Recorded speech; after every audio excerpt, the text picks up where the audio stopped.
স্বাগতম সবাইকে নতুন আরেকটি ভিডিওতে। আমার হাতে দেখতে পাচ্ছেন একটি কাইসি প্রেসিশন টুলস। প্রেসিশন শব্দের বাংলা অর্থ হলো নির্ভুলতা। আসলেই সার্কিট বোর্ডে নির্ভুলভাবে কাজ করার জন্যই এগুলোর ব্যবহার। আমরা সাধারণত প্রচলিত ভাষায় এগুলোকে তাতালের টিপ বা বিট বলে থাকি। একটি ভালো মানের তাতালের বিট সঠিকভাবে কাজ করার ক্ষেত্রে খুবই গুরুত্বপূর্ণ।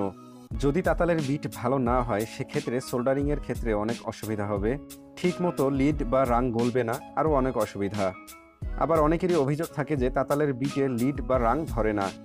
আসলে ভালো মানের বিট ও নির্দিষ্ট কিছু নিয়ম মানলে তাতালের বিটে রাং ধরবে ও খুব সুন্দরভাবে কাজ করতে পারবেন। এবার আপনারা তাতালের বিটটির ক্লোজ লুক দেখতে পাচ্ছেন। এটি একটি অরিজিনাল কাইসি বিট, একদম খোদাই করে ব্র্যান্ডিং সহ কোন মডেলে ইউজ করা যাবে সেটিও লেখা আছে।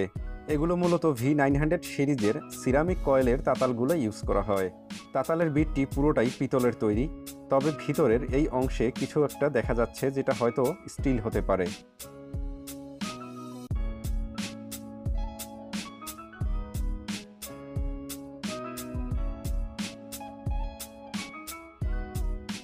দেখতে পাচ্ছেন তাতালের বিটের মাথা খুবই সূক্ষ্ম ও চিকন। এই ধরনের বিটগুলো খুব হেভি কাজের জন্য ইউজ করা ঠিক হবে না, তাহলে বাঁকা হয়ে যাওয়ার সম্ভাবনা আছে। ভিডিওটি দেখতে থাকুন, আপনাদের এ সম্বন্ধে আরও বিস্তারিত বলবো। এবার এটা স্ক্র্যাচ করে দেখি আসলে এতে রং করা হয়েছে কিনা। দেখতে পাচ্ছেন এতে আসলে কোনো রং করা নেই, এটা অরিজিনাল বিট। V900 সিরিজের এই মডেলটিতে তাতালের বিটটি লাগাবো। দীর্ঘদিন ব্যবহারের ফলে পুরনো বিটটি ক্ষয় হয়ে গেছে, তাই নতুন বিটটি লাগিয়ে দিব। দেখুন এটা কিভাবে পরিবর্তন করি।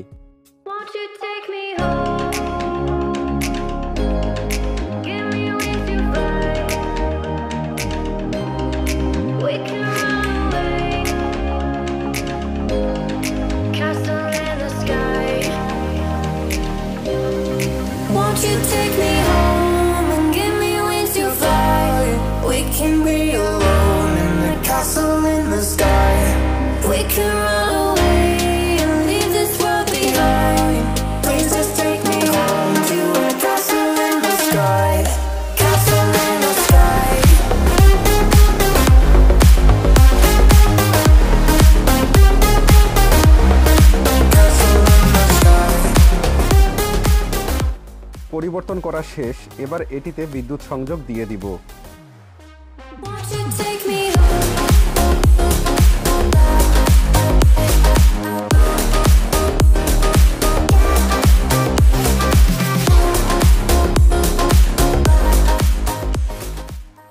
তাতালটি গরম হয়ে গেছে। অনেকেরই অভিযোগ যে তাতালের বিটে লিড বা রাং ধরে না। আসলে আপনারা যদি কিছু নিয়ম মেনে চলেন তাহলে অবশ্যই রাং ধরবে। প্রথমবার গরম হওয়ার পর এভাবে তাতালের বিটে লিড বা রাং লাগিয়ে নেবেন। তারপর নিচে দেখতে পাচ্ছেন একটি প্লেট, এরকম একটা প্লেটে রাং ও রজন নিয়ে তাতালের বিটটি ঘষবেন। এমনকি প্রতিবার কাজ করার ফাঁকে ফাঁকে এই লিড প্লেটে তাতালের বিটটি ঘষে নেবেন। তাহলে দেখবেন বিট একদম চকচকে থাকবে ও সাথে সাথেই লিড ধরে যাবে।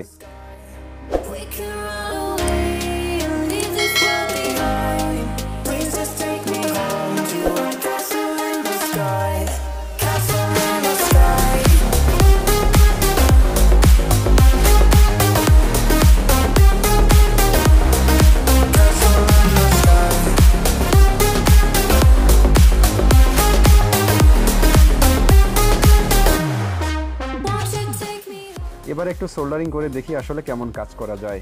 প্রথমে তারগুলোকে খুলে নিব, তারপর আবার সোল্ডারিং করব।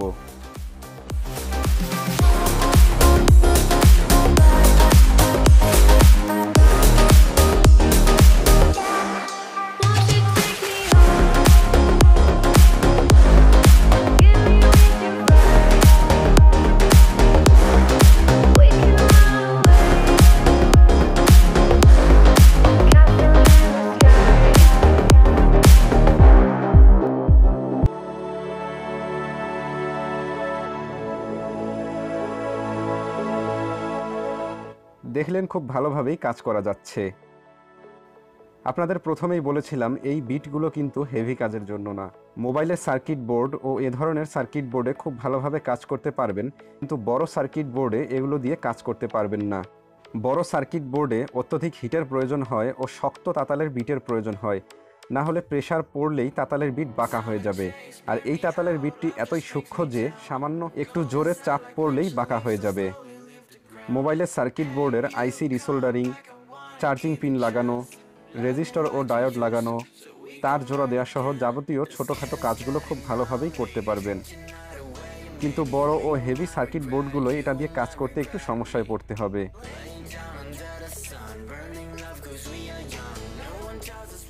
তাতাল বিটের প্যাকেটে এই সিরিজের আরও 3টি বিটের ছবি দেওয়া আছে। আমারটি হলো 900M TIC। এই মডেলটি একদম চিকন, এর থেকে আরেকটু মোটা হলো 900M TI। কাজের সুবিধা অনুযায়ী আপনাদের যে মডেলটি পছন্দ আপনারা সেটাই নিতে পারেন। তাতালের বিটগুলো খুবই ভালো মানের। এবার দেখতে থাকুন একটি আইসি রিসোল্ডারিং। ভিডিওটি ভালো লাগলে অবশ্যই ভিডিওটিতে লাইক দিবেন, কমেন্ট করবেন, আর যদি আমার চ্যানেলটিতে সাবস্ক্রাইব না করে থাকেন তাহলে অবশ্যই সাবস্ক্রাইব করবেন। আমি সবসময়ই চেষ্টা করি এই ধরনের ভিডিও দেওয়ার জন্য, তাই অবশ্যই আমার চ্যানেলটিতে সাবস্ক্রাইব করবেন ও বেল আইকনে ক্লিক করে রাখবেন যাতে নতুন আপলোড করা কোনো ভিডিওর আপডেট মিস না হয়। ধন্যবাদ সবাইকে।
It's just me and you.